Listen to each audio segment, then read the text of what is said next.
15 minutes. But right now, we are joined by Sean Cunningham, sports reporter for Fox 40.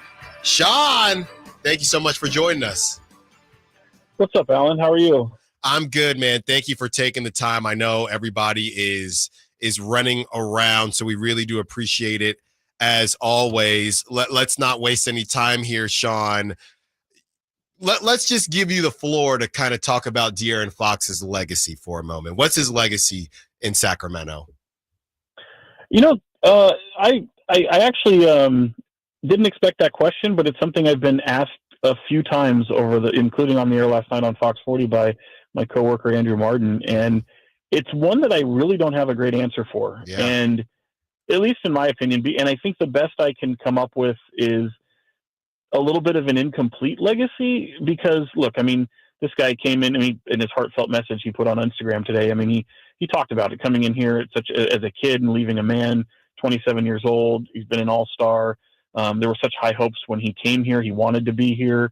This was a perfect situation for him to land. And in doing so, let's face it, over the course of those 8 years, he played with some pretty bad, young, upcoming teams that a lot of people saw a lot of potential in.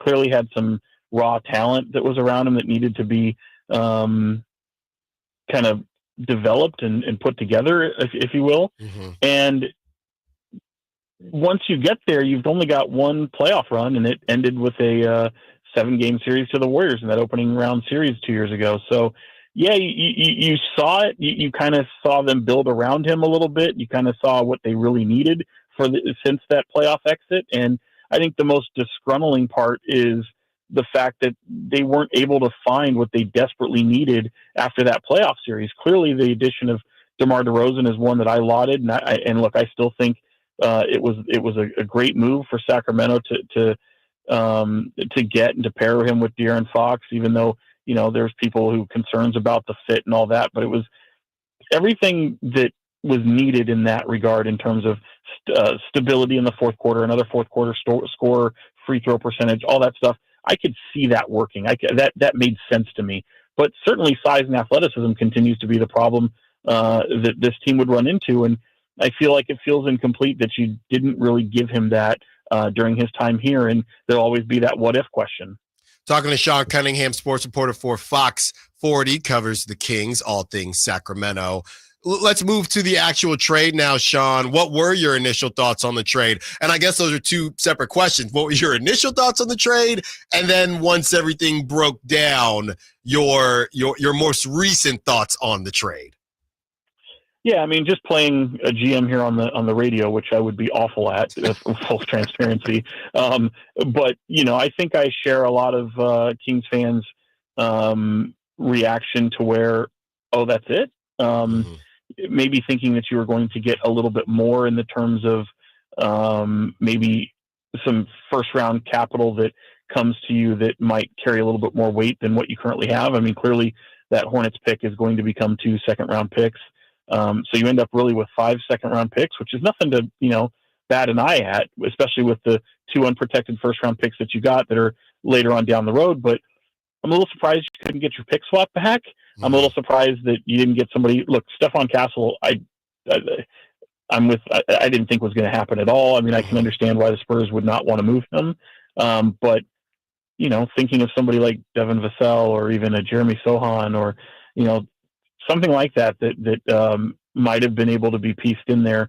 Clearly the Zach LaVine piece, you're getting the second best player in the deal, which you were never going to get the first best player in the deal. That was going to be De'Aaron Fox. So wrapping your head around that and statistically knowing what Zach LaVine is doing, he's having a tremendous year.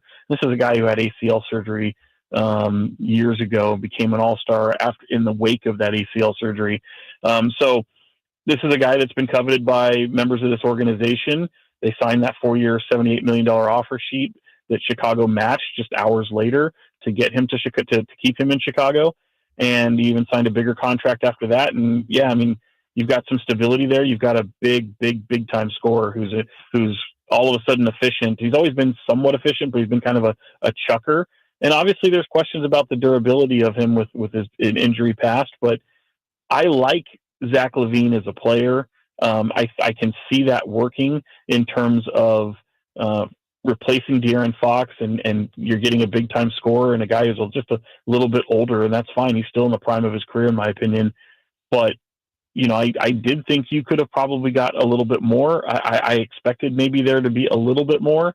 But at the end of the day, they felt that they needed to make this move, and it was a necessary thing that they had to do. And I don't know if, how many people you've talked to, but so many people I've talked to over the past few days, particularly in the wake of that loss to Oklahoma City, is that things felt like a funeral. Like this had been expected to come, and it was clearly impacting this team. And so I think it became necessary. I don't know that they felt that they could take this into the summer. And, there might be those that say, hey, you could have probably got a better deal later in the summer. That may or may not be true, but I feel like from a pieces standpoint, from what you currently have with this roster and their desire to still build around the roster that they have and to remain competitive, I think that just pointed all signals to making it happen. And he gets to go to the place he wanted to go all along.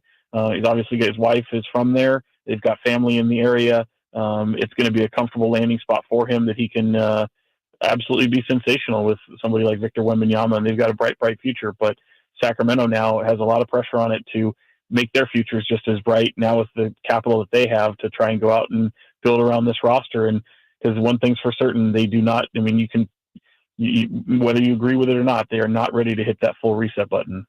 Well, and that leads me to my next question, Sean, talking to Sean Cunningham, sports reporter for Fox 40.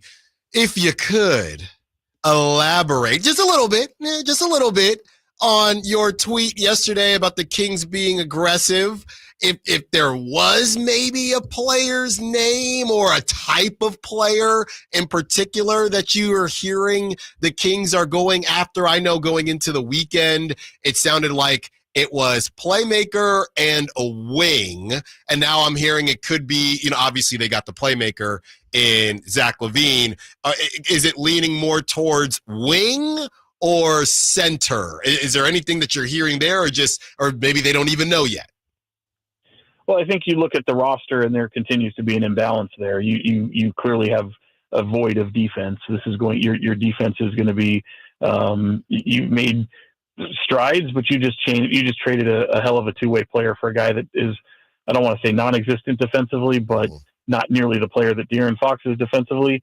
And you obviously have defensive holes in your lineup. So size and athleticism continues to be a must-have for this team.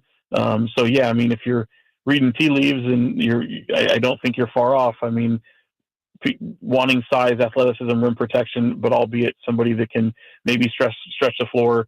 Physicality is just needed in the worst way. And however you get it, I don't think they're going to be able to check every box of what they need by Thursday in the trade deadline, but certainly a desire to want to add a piece like that. Maybe, start up some conversations that you had earlier in the year where you didn't have maybe the pieces that you were willing to part with at the time. I think you can kind of refresh some of those conversations today now that your roster looks a little bit different, and so does the draft capital in the cupboard. So it'll be interesting to see what they do. And I think also, let's face it, the rest of the league knows that the Kings are operating in a sense of, I wouldn't say desperation, but a high desire to build to this roster, and I think people are going to, keep that in mind when they're talking to Sacramento. So they've got 2 roster spots that are available. I think that's worth noting. They've got that huge trade exception, which they've already had quite a few of them, but obviously with the Zach LaVine one coming over, that adds a much different discussion to be had with some of these teams than existed just 48 hours ago. So it'll be interesting. But again, that old saying, you could want in one hand and do whatever in the other and see what happens first. Nothing's really tangible until something happens. Sean, real quick before we get you out of here, and thanks so much for joining us. Look, they're fighting to stay in the play-in right now. The Kings are. It's kind of a tall task, and even if they make another move, we're still out here. Oh, the Kings are desperate to what? Get to the second round? I mean, if they do that, they can build on something. Let's say they miss out on the playoffs, which is very possible from where they are right now. They still have this game against the Timberwolves, and Zach LaVine, it's been reported, will show up against the Magic. That'll be his first game. But let's say they miss out on the playoffs, right? What is their approach going in to next season? Could we see the blow up happening already, or would it be, well, we didn't get a full season with Zach LaVine, so we're going to go ahead and how much stock are they putting into this very short run that the Kings are going to have with Zach LaVine? And if they don't make the playoffs, are they just going to run it back? I mean, those are a lot of questions. I mean, that's a lot has to happen first. Right, I think. Right. You know, I mean, not to be dismissive of the question, but I mean, this is a day-to-day operation. You see how quickly things can change in the NBA. I try to remind people that all the time. I mean, if I had told you back in, let's say, November that Mike Brown would be gone and De'Aaron Fox was on a different team, you probably wouldn't believe me. Yeah. So realizing where you are, you know, I'd say try not to look too far ahead, because these are all, you know, people can have opinions and say, oh, they should blow it up now, or they should, like, there's jobs on the line. There's legit jobs on the line. This is an absolute business. And you know, nobody knows that more than the Sacramento Kings, who have to, you know, charge people high prices to come to watch their product. So, what's the appetite for a fan base in being as close to the play, having that one playoff series, having a play-in game under their belt, or two, you know, really two play-in games under their belt, and then all of a sudden hitting a hard reset? Would they have the appetite? Would they stomach that?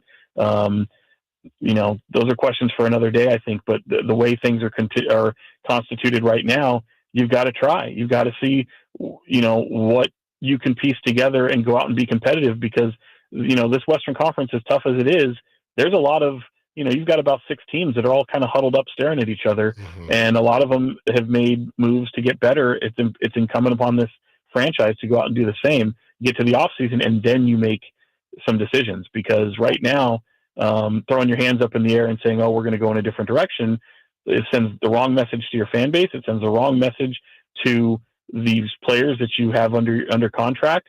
And you don't, I mean, look, I think they put a lot into the small sample size of what this team looked like with De'Aaron Fox off the floor. They were able to get some of their most meaningful wins of the season in those times. You know, this Fox had been battling injury, trying to play through it, and frankly, kind of coasted for a little while. So, you know, this had been, I mean, let's face it, it's been an absolute distraction to this roster.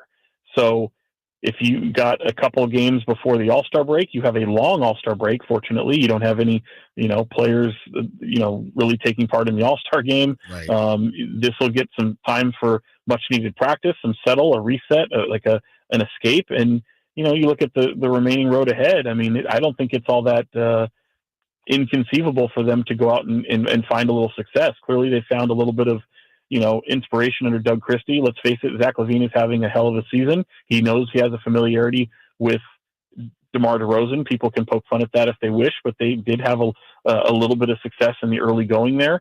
And of course, them playing with Domantas Sabonis, where Malik Monk has flourished as a point guard, has probably the best 2-man game with him on the team.